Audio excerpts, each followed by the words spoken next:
Hi, everybody. Today is Tuesday, June 17th, 2025, and our friend Scott Ritter is back with us. Welcome back, Scott. Thanks for having me. Let's start, Scott, with the Israeli attack on Iran. Day before, Iran and the United States were supposed to talk and to do something about the Iranian nuclear program. How did it start, and how did you find the way that Israelis started the war? Well, let me just say this straight up, and you know this. I blame Iran in many ways for the predicament it's found itself in, and I'll tell you why. Because you wave a red flag in front of the Israeli bull, and then what? You're surprised that the bull charges. As you know, and I've articulated on this show several times, Iran had no justification to have 60% enriched uranium, none whatsoever. It made them a nuclear threshold state. While it might have been lawful, it was stupid because it allowed people to articulate that Iran could be positioned itself to have nuclear weapons, which is the argument used to justify this strike. Iran made multiple statements about, that we have all the pieces necessary if the decision was made. The supreme leader has agreed that the fatwa that prohibits nuclear weapons could be changed if certain conditions were reached. And this just fed into the people saying Iran is a nuclear threat. To give you an example, General Kurilla, the head of Central Command, has just briefed the president on what I just said, that Iran had sufficient stockpiles of 60% enriched uranium. That meant they were just one enrichment cycle away from having fissile material, and they had the technological base that could be used to produce a nuclear bomb. Therefore, we must assume that Iran is pursuing a nuclear bomb. Now, and because I've been on with Professor Mirande, who I have the deepest respect for, but I've said this over and over again, and I've said it. So I'm extraordinarily frustrated by this because this was a predictable event.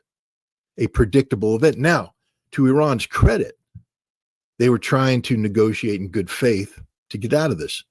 Iran was willing to give up all of its 60% enriched uranium. Iran was ready to accept caps on its enrichment capacity at 3.75%, that necessary to make fuel for the Bushehr reactor and whatever reactors Iran might be getting. They're willing to find ways to deal with their excess enrichment capability, to include the concept of, foreign involvement in a fuel bank. They were willing to work with the Russians. They were willing to allow U.S. inspectors on the ground in Iran as part of the IAEA inspection team, something they had never allowed.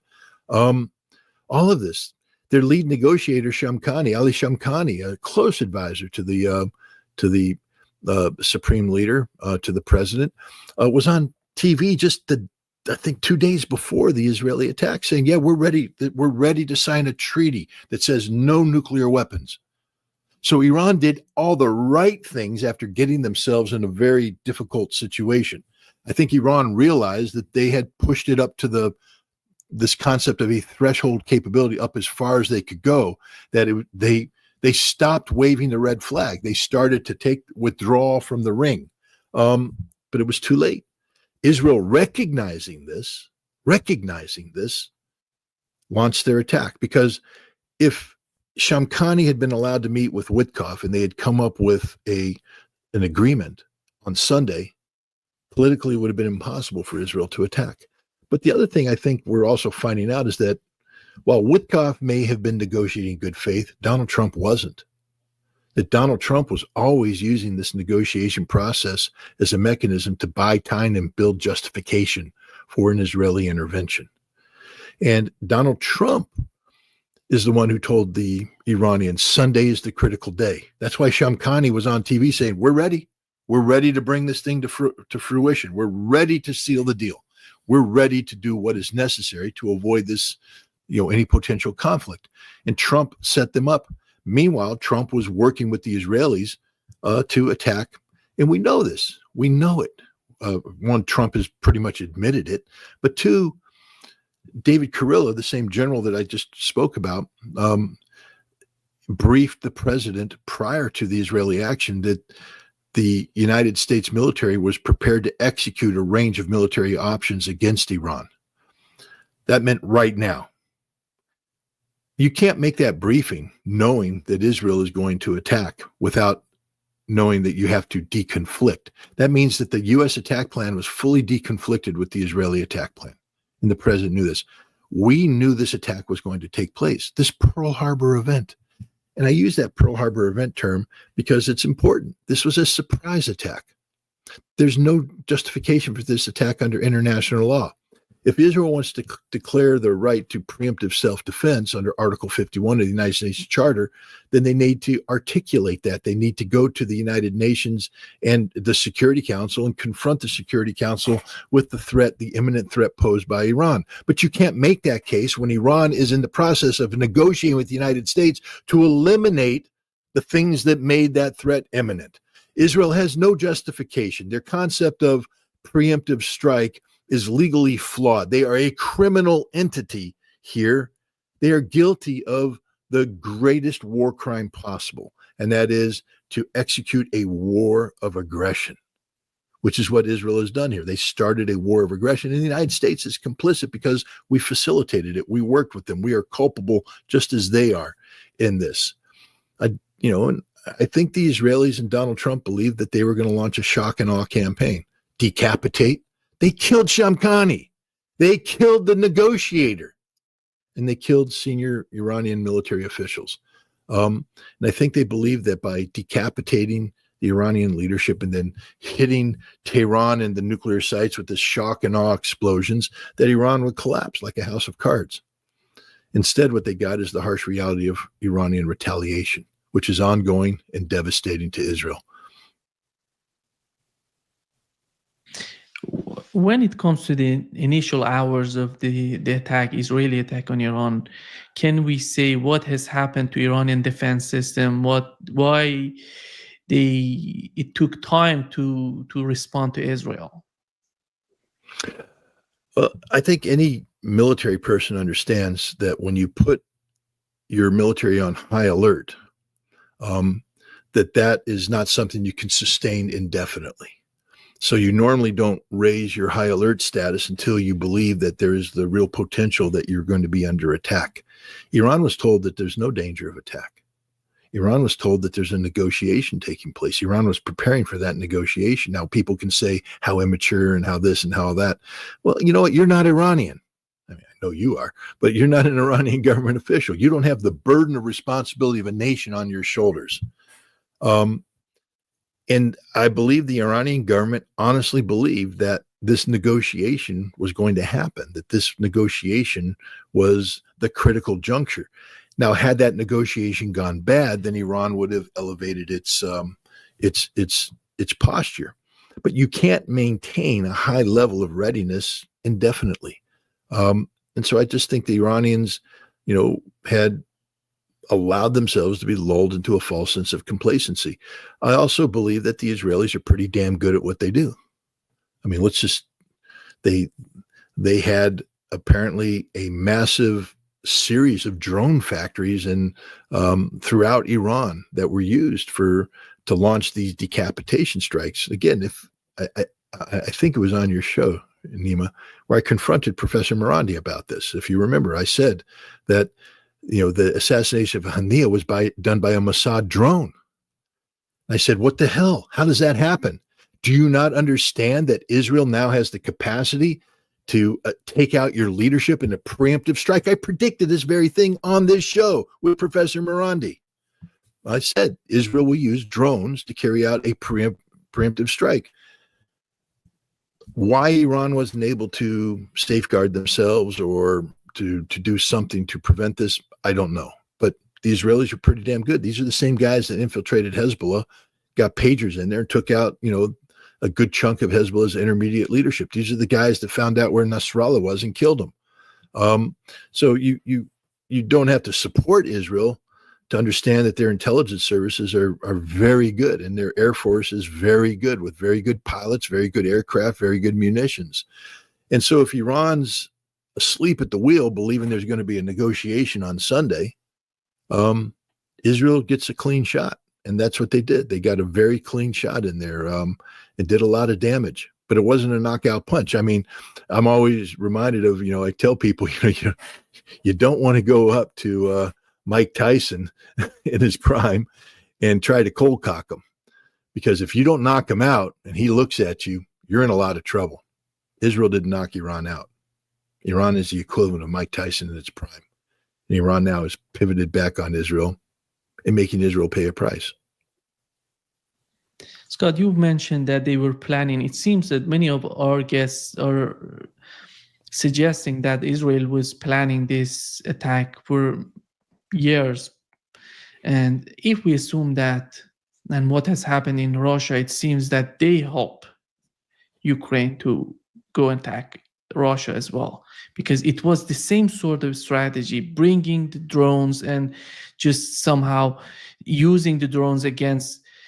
Don't you think that it's somehow what they're doing, it's somehow against a broader picture? It's not just a local conflict. It's not just about Russia and Iran. It's bigger than that. And the way that they convinced Donald Trump is because of the bigger picture. They could convince Donald Trump with that. Well, I don't want to say that Israel alone did this. For instance, we know that the British have very, very close relations with the Ukrainians. In fact, I think the Ukrainian drone operation was actually a British operation. But what this suggests to me is that there's interaction between the British and the Israelis as well, and the United States. That the Mossad doesn't necessarily operate in a vacuum. So what I think what we're looking at here is that there is a cabal of intelligence services that conspire against targets of mutual interest, whether it be Russia or it be Iran. Remember, the Stuxnet virus attack against the Iranians was a joint American-Israeli operation. It was eventually executed by the Israelis without the permission of the United States, by the way, but it was developed jointly. I believe that the concept of using drones as a hybrid force multiplier is one that is collectively conceived and collectively prepared for, but maybe individually executed, meaning that the Ukrainians executed that operation inside Russia and the Israelis executed this operation inside Iran. But the concept and the preparation, the planning, the support, I think it's done collectively. I think there's this collective cabal of intelligence organizations that are working together to achieve outcomes around the world that are beneficial to all the parties involved. It's in Ukraine's interest to see Iran degraded, given the support that Iran has provided to Russia. And therefore it's in Mossad's interest to keep Ukraine, satisfied that this is, a part of the world that Ukraine should be focusing its energies on, as opposed to being solely, you scratch my back, I scratch yours kind of thing. So I think that it's not as easy just to say the Mossad is doing it all. The Mossad is good, but it's not that good. The Mossad can't function outside of Israel without liaison intelligence services. At least they can't function fully. So I think what we're looking right now is, collaboration as opposed to Mossad domination. And looking at what Israel is attacking Iran is, if we separate the initial hours of their attack into mostly, if you look at what has happened in Iran, it's just 80% of what has happened was before in the initial hours. And after that, they didn't do that much. They're trying to do terrorist acts in Iran, as you've mentioned about this network of terrorists and who are preparing, producing drones and all of that. But Iran's intelligence is just capturing. You follow the Iranian media, you see how they're just getting these people, how they're finding these people who are collaborating with Israel. as time goes by, I think they're going to go weaker inside Iran. And how they can continue the conflict if that goes in that direction. And with the way we know that the air defense systems are not working the way we knew about it before, but it's somehow many people out there, they don't know what is the capability of the air defense system of Israel. How can you explain this situation as time goes by if this war turns into a war of attrition?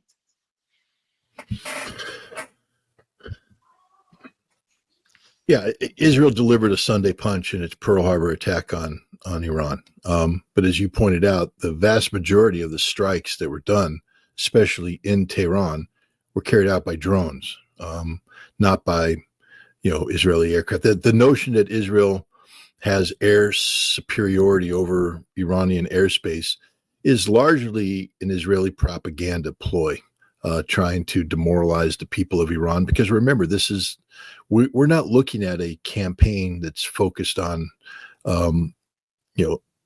neutralizing Iran's nuclear capability. We're looking at a regime change operation. From the Western perspective, the perspective of Israel, this operation will not be deemed complete and successful until the theocracy that governs Iran is eliminated. So this is an existential struggle for Israel. So a lot of what's going on right now is propaganda. The way Israel postures this conflict. I mean, I have to laugh. Mario Nafal has just become, he's an influencer on X, and he's just become a mouthpiece of this pro-Israeli propaganda exercise, where he just literally uses the same verbiage. I mean, one thing you're taught as a journalist, if you want to be truly objective, is never become prisoner to the lexicon of any given side. But so he's, Israel's hammering this, and the Iranians are, melting away. I mean, it's pathetic. And then he just puts out deliberately deceptive videos. You've been to Tehran. You've seen Tehran traffic at rush hour. Now, imagine you getting up there and taking a photograph of, Highway 7 or whatever, the belt road around Tehran at rush hour of, traffic parked in. Well, that's sort of like a daily occurrence, twice a day perhaps. And yet, they're publishing this out there saying Iranians are fleeing Tehran. They're scared. Now, I've spoken to Iranians in Tehran. I'm sure you have as well. They're scared. Who wouldn't be? Who wouldn't be scared when you have a nuclear-armed superpower saying the citizens of Tehran must evacuate, when Israel, with a track record of the Dialog principle of collective punishment, is now threatening to do the same thing against the Iranians? I mean, so of course they're afraid, but the notion that Iran is on the cusp of collapse, I think, is not an accurate assessment of the situation. So there's a lot of propaganda at play here. The Israelis clearly have the capacity to launch standoff weapons, and those weapons can penetrate to some extent the Iranian air defense, and they are striking strategic targets. Israel is able to get localized air superiority over given targets at a given point in time. For instance, Natanz, where they have been very successful in dropping, very heavy bunker busting bombs on that facility. They've done so at Isfahan. They've done so, at Tabriz, and other locations. We have to give Israel its due. They are successful, but it doesn't mean that they're having the dominance, the success there. Iran was taken by surprise in a tactical sense, even an operational sense, but not in a strategic sense. Iran has been preparing for this conflict for a long time, and the military preparation is manifest today with the decisive retaliation. But I'd also like to bring another factor up. I don't know what the Iranians have done, but I know they're smart. During Desert Storm, I was heavily involved in the targeting aspects of what we were doing with the strategic air campaign, especially when it came to the weapons of mass destruction facilities. And so before we would bomb any site in Iraq, I was part of the people preparing that package. And then after the bombing was done, I was responsible for doing the analysis on whether or not we achieved our operational objectives at a given site. And the way we did this is we evaluated the site, we evaluated what was in the site, what we wanted to achieve by that. And then we said, if the following visual cues can be made regarding impacts, we can assume that if the bomb hit where we wanted it to hit, that it achieved a certain level of destruction inside the site. And I remember looking at various sites throughout Iraq saying, we have achieved destruction, total destruction based upon the visual cues. Then later I went to Iraq as a weapons inspector, and I'd go to these same sites. And I'm talking about within months of the war ending. So the targets are freshly destroyed. And what we saw is the sites were emptied. And then later on, what we found out is that these sites had been emptied and evacuated to places that we didn't know about, we didn't bomb. And what the Iraqis told me several times is, we're really good at pouring concrete. You guys are pretty good at blowing up concrete. We're pretty good at pouring concrete. The problem is you ain't blowing up what you think you're blowing up. And they would return the equipment, they rebuild the building, return the equipment, and it was back up to running the way it was before the war started. The point I'm trying to make is, if you think that in Isfahan, in the metallurgy facility, that transforms uranium yellow cake into uranium hexafluoride for feedstock and such, if you think the critical equipment, I'm not talking about the big infrastructure stuff that can't be moved. I'm talking about the critical equipment. If you think that was still there when the Israelis bombed it, you're high. Firdos. Firdos is an underground facility, but originally Firdos was part of a series of evacuation sites created by the Iranians. They pre-built these underground facilities to evacuate. Yeah, the correct pronunciation is Fordo. Of course it is, but I am a Marine and I'm allowed to mispronounce any word in the world and not be accused of insulting people. Thank you for correcting me. But I spent I don't know how many weeks mispronouncing the I'm going to miss Bab el-Mandeb straight. I fumbled that like you wouldn't believe, till I finally one day got it right, and then it created a stir on the internet that Scott Ritter finally said it correctly. So Fordo. Yeah. All right, guys. I apologize. I got it wrong. But that site, the one that begins with an F and sounds like Fordo, what didn't start out as a alternative enrichment facility. It started out as just an evacuation site, one of many Iran has prepared all around the country, all of which are underground and hardened. I have a funny feeling that the vast majority of things that Israel is bombing don't contain what Israel thinks they contain. That the very sensitive equipment has been withdrawn, evacuated, and awaiting a time when this campaign is over and Iran can prove how good they are at pouring concrete, rebuilding facilities, and then reconstituting this program. That the perception that Iran's nuclear program can be eliminated by bombing is a false perception, a totally false perception, that the vast majority of this equipment, the sensitive equipment, is in locations that Israel doesn't know about, the United States doesn't know about, and that you're basically bombing, empty sites, doing damage. There's no doubt about it. They're doing damage. And they may be, interdicting some critical infrastructure, which means there could be a delay in the reconstitution of this program. But the idea that you've eliminated this program through bombing has always been a false dream, And I think that's the case today, that not only is Israel not achieving what it wants to achieve, it's creating the conditions for its own demise, because Israel is getting weaker. Iran is rounding up these drones, the Mossad networks that are doing this. I mean, it was amazing the other day. You saw the video of the giant building full of drone parts and all that kind of stuff. I mean, there was hundreds of millions of dollars worth.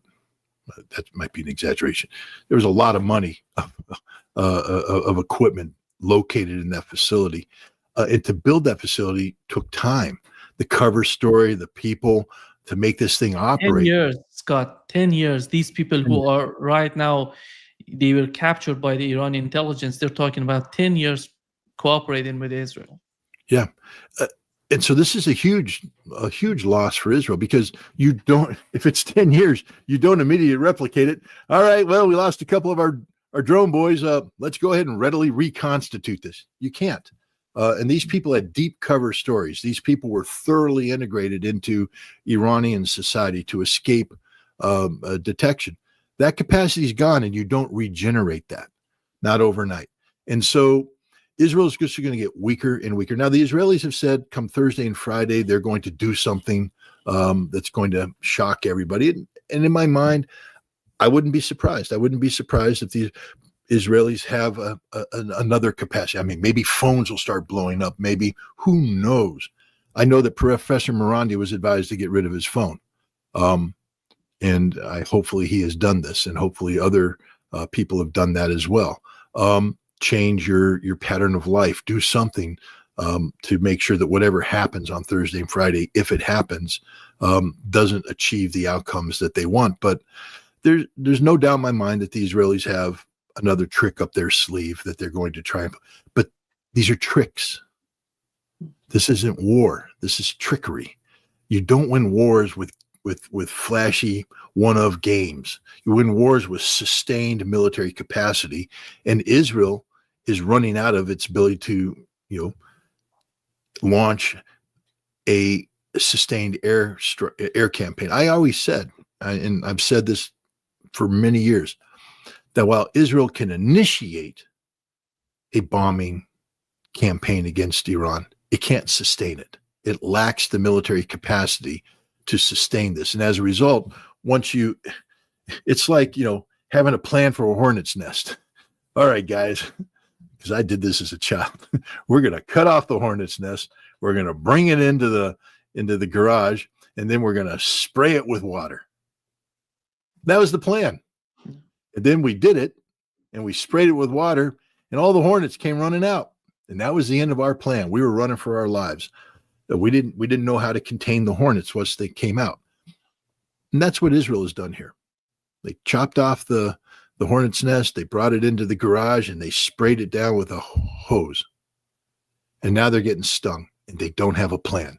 And they need Papa Ritter to come home from work to resolve this issue, which Papa Ritter did. They need the United States to bail them out, and the U.S. isn't ready to jump in just yet. Israel's going to lose this war if the current circumstances stay. There's just no doubt about it. Israel is going to lose this war because Iran's not going down. Iran has the capacity to suffer pain that Israel doesn't.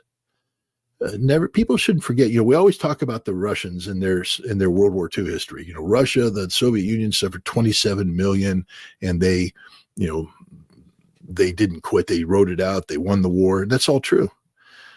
Iran fought an 8-year war with Iraq, where they lost millions of people. The capacity of Iran to absorb pain is beyond imagination. Beyond imagination. Israel can't absorb this pain, and they won't absorb this pain. This is why they shut down. They won't let Israelis flee right now. If you recall, we had conversation about how Israel loses the war with Hamas. And what I said is that Israel loses when the quality of life in Israel becomes unbearable for the Israeli population. And we're talking about a very spoiled population that has inflated expectations of what life should be in Israel, in the land of milk and honey. And when you have a situation where you get economic collapse that brings about societal collapse and political dysfunction, people are just going to wake up one morning and go, it's just not worth to live in Israel anymore, and they're going to leave. Israel shut its borders. Why? You can't live in Israel anymore. It's not just that life has become inconvenient, it's become insufferable.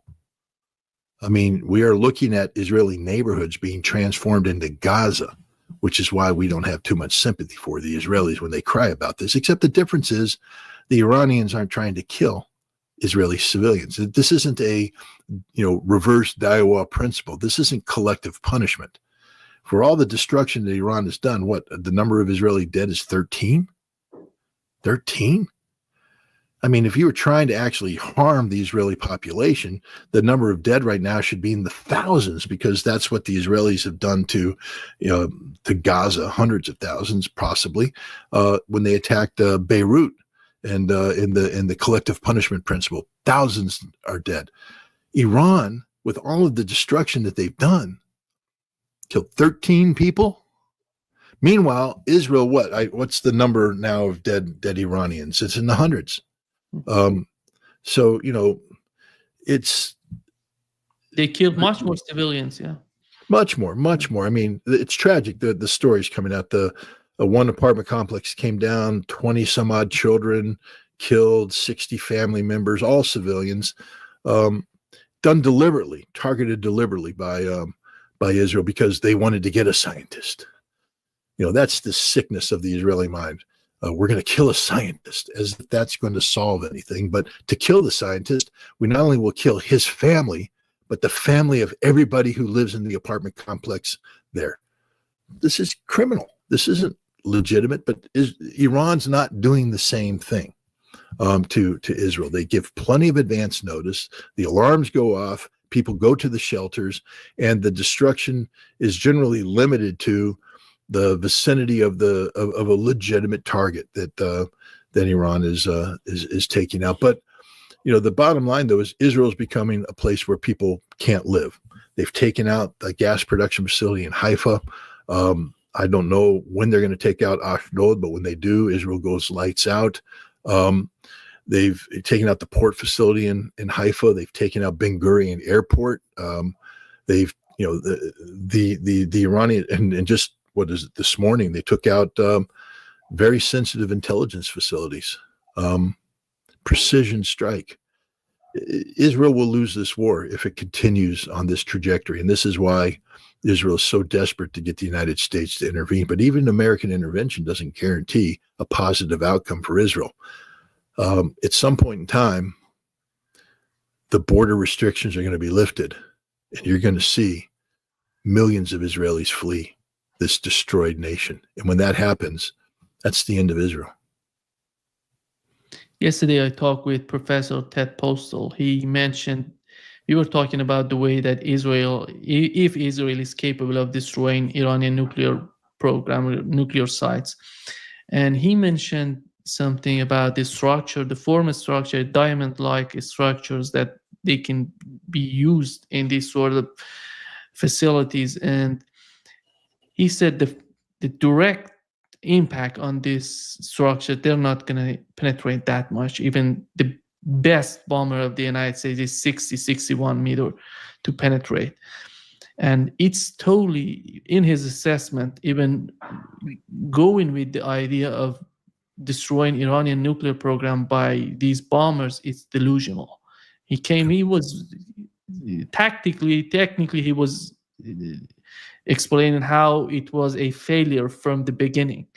And do you think that these people who are trying to convince Donald Trump to participate in the conflict, do they really believe that they can destroy it by the bombers, and that the United States possess? Maybe Israel doesn't have them. Yes, I think they're that delusional. I mean, realistically, there should be somebody like me somewhere in the system who says, hey, guys, I just want to remind you, back in November of last year, we took 2 B-2 bombers. We put the big bunker busters on them. We flew them against targets in the Houthi. Remember all that briefing, guys? Where we came in and said, why are we doing this? Because we're sending a signal to Iran. This is deterrence. By blowing up these Houthi facilities using this big bunker buster, we're sending a signal to Iran. That'll help us in our negotiating position. Except we dropped the bombs on the 2 Houthi underground targets, and they didn't do anything. Bounced right off. And those Houthi facilities aren't buried to the extent that Fordo is. She said Fordo's what, 95 meters underground or feet underground. This bunker buster can take 50, 60 meters. That's not enough. It's not enough. The only weapon we have that can do this is the B-12, the B-61-12. That's our nuclear bomb that's designed to do bunker busting. That can do it. Take out 120 feet, I believe. But do we want to use nuclear weapons? And here's the other.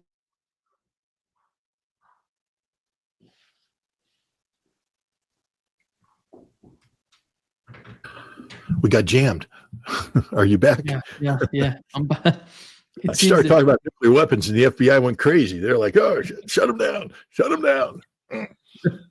We may get them coming through the door any minute now. I'm convinced it's going to happen again because I've just gone full. Trump is horrible for the American people and what he's doing. But the bottom line is, even if we take out Fordo, as I told you, the heart of the program, first of all, the heart of the program is in the brains of the people implementing it. Most of the people they're killing, sadly, are just the names that they know who are retired. I mean, I've seen the interviews where they're saying, yeah, I'm done. I'm back. I'm sort of like, I'm making tea and, picking pomegranates with my family. It's the next generation of scientists. So they're killing the wrong people, but it's still a criminal concept. You can't kill the knowledge. The knowledge is forever embedded in Iran, forever. You can't kill it. The technology, first of all, once you know how to do something, over time with sufficient resources, you can reconstitute. But some of the technology, the critical technology, is being preserved in evacuation sites. So even if you took out Fordo, you just took out the cascades that are there, if they're still there. I believe they are, because I think it's basically a facility that's deemed to be safe. But that's not the only place. The cascades, the IR-6s and IR-8s, they exist elsewhere. You're not destroying all of these. You're not destroying the metallurgy capacity. You're not destroying conversion capacity. You're not destroying everything. You're just destroying shells that can be filled with technology, and the shells can be rebuilt, filled with technology. And the other thing that is going to guarantee is that if Iran survives this, never again will they allow facilities to exist in such an exposed manner, that the totality of this program will go underground. So we've just made a huge mistake here, a huge mistake. We need to pray that we can get the Iranians to agree to a negotiated outcome.